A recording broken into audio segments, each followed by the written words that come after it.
Hey everyone, this morning hope you guys are doing well. তো আমি আপনাদের কাছ থেকে অনেকের কাছে কোশ্চেনটা পেয়েছিলাম যে ভিসা অফিসার যখন আমাকে জিজ্ঞেস করবে যে আপনি পড়াশোনা শেষ করে বাংলাদেশে ফিরে আসবেন কিনা। এই কোশ্চেনের উত্তরটা আমি প্রিভিয়াসলিও প্রোভাইড করেছিলাম, বাট এটা আমি স্পেসিফিকভাবে প্রোভাইড করতেছি কারণ আপনার যদি ভিসা পেতে চান, বিশেষ করে F1 ভিসা, তখন আপনাকে অবশ্যই এটা কোথাও না কোথাও ভিসা অফিসারকে বুঝাইতে হবে যে আপনি বাংলাদেশে ফিরে আসবেন। তো এখন কথা ভিসা অফিসারকে আপনাকে এই কথাটা ডিরেক্টলি জিজ্ঞেস করবে কিনা যে আপনি কি পড়াশোনা শেষ করে বাংলাদেশে ফিরে আসবেন কিনা। এই কথাটা সে কখনোই আপনাকে ডিরেক্টলি জিজ্ঞেস করবে না। তো তাহলে আমি আসলে বুঝবো কীভাবে যে সে আসলে কখন আমাকে এই কোশ্চেনটা জিজ্ঞেস করতেছে। এই কোশ্চেনটা আপনাকে সে জিজ্ঞেস করতে পারে যে what is your future, what is your goal, like আপনাকে জিজ্ঞেস করতে পারে যে আপনি ভবিষ্যতে কি হতে চান বা কি করবেন, এটা জিজ্ঞেস করবে সে মূলত আপনাকে। তো তখনই আপনাকে এটা বুঝাইতে হবে যে আমি আমার বাংলাদেশে ফিরে আসব। এছাড়াও আমি আপনাদের সাথে আরও কয়েকটা কোশ্চেনের মধ্যে ডিটেলসে শেয়ার করেছিলাম যে আপনি কিভাবে হোম টাইসটা নিয়ে আসতে পারেন। তো যারা দেখেননি তারা অবশ্যই দেখে নেবেন। তো আসি মূলত আসল কোশ্চেনটাতে যে আমি কিভাবে এটা বুঝাবো যে আমি বাংলাদেশে ফিরে আসব।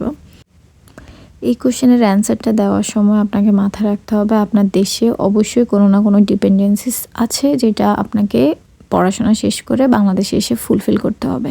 সেটা আপনার চাকরি ক্ষেত্রে হতে পারে, আপনার বাবার নিজস্ব ব্যবসা হতে পারে, সেই ব্যবসায় আপনি ইনভলভ হবেন, সেই ব্যবসার গ্রোথের জন্য আপনি কাজ করবেন, আপনার ফ্যামিলি আছে, আপনার ফ্যামিলিকে টেক কেয়ার করতে হবে, আপনি আপনার ফ্যামিলির একমাত্র সন্তান, আপনি আপনার বাংলাদেশে ফিরে আসবেন।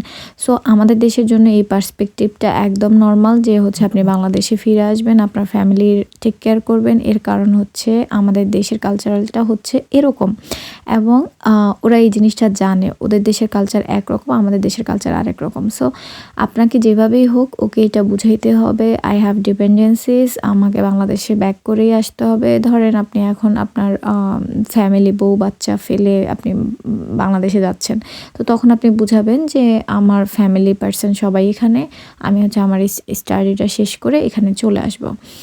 আর যদি মনে করেন যে আপনি এখন জবে ইনভলভ আছেন, তো আপনি আপনি বাংলাদেশে যে জবটা করতেছেন এখন আপনি একটা হায়ার এডুকেশন নিয়ে এসে আপনি যদি বাংলাদেশে ব্যাক করেন, আপনার সেখানে একটা মার্কেট ভ্যালু অনেক ভালো থাকবে। সো আপনি একটা ভালো পজিশন এখানে অর্জন করতে পারবেন। সো আপনি ওই হিসাবে অ্যান্সারটা দিয়ে দিবেন। তো এখন আসি যারা ব্যাচেলর করতে যাচ্ছেন বা আপনি বাংলাদেশে থাকা অবস্থায় আপনার কোনো ধরনের জব ছিল না, তো আপনি সেক্ষেত্রে অ্যান্সারটা কী দিবেন।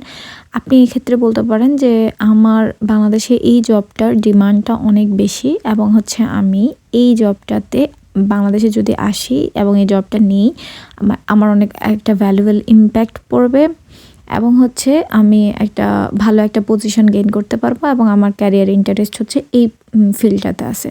তো আপনি ওই জিনিসটাই বোঝাবেন যে আপনি যেভাবে হোক বাংলাদেশে আপনি ফিরে আসবেন।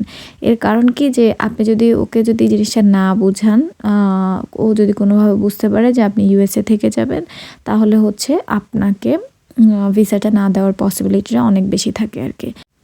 তো আপনাকে ভিসা অফিসার এই কথাটা ডিরেক্টলি কখনোই জিজ্ঞেস করবে না, যেটা আমি পূর্বে বলেছিলাম যে আপনি পড়াশোনা শেষ করে বাংলাদেশে ফিরে আসবেন কিনা, এই কথাটা ডিরেক্টলি কখনোই জিজ্ঞেস করবে না।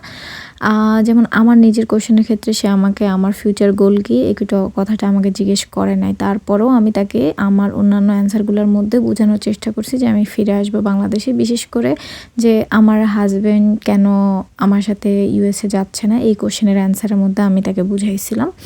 তো আপনি আসলে তার স্পেসিফিকভাবে ওই কোশ্চেনটা বলার জন্য অপেক্ষা করবেন না। আপনি যদি কোনো কোশ্চেনের মধ্যে বুঝাই দিতে পারেন সেটা আপনি অবশ্যই বুঝাবেন। আর আমি আমার ফার্দার ভিডিওগুলোর মধ্যে ডিটেলসে বলে দিয়েছি, যারা দেখেন নাই তারা অবশ্যই দেখে নেবেন। আর থ্যাংক ইউ সো মাচ আপনারা এত সাপোর্ট দেওয়ার জন্য আমাকে। আপনাদের কোনো কোয়েরিজ থাকলে অবশ্যই আমাকে কমেন্ট বক্সে জিজ্ঞেস করবেন, আমি আমার থেকে চেষ্টা করি সবসময় অ্যান্সার দিয়ে দেওয়ার। আর ভিডিওটা যদি হেল্পফুল মনে হয় আপনাদের কাছে, অবশ্যই আপনারা লাইক, কমেন্ট অ্যান্ড শেয়ার করে দিবেন। আর চ্যানেলটা অবশ্যই সাবস্ক্রাইব করে দেবেন ফার্দার ভিডিও পাওয়ার জন্য। সো সবাই ভালো থাকবেন, আমার জন্য দোয়া করবেন। Thank you so much. আল্লাহ হাফেজ।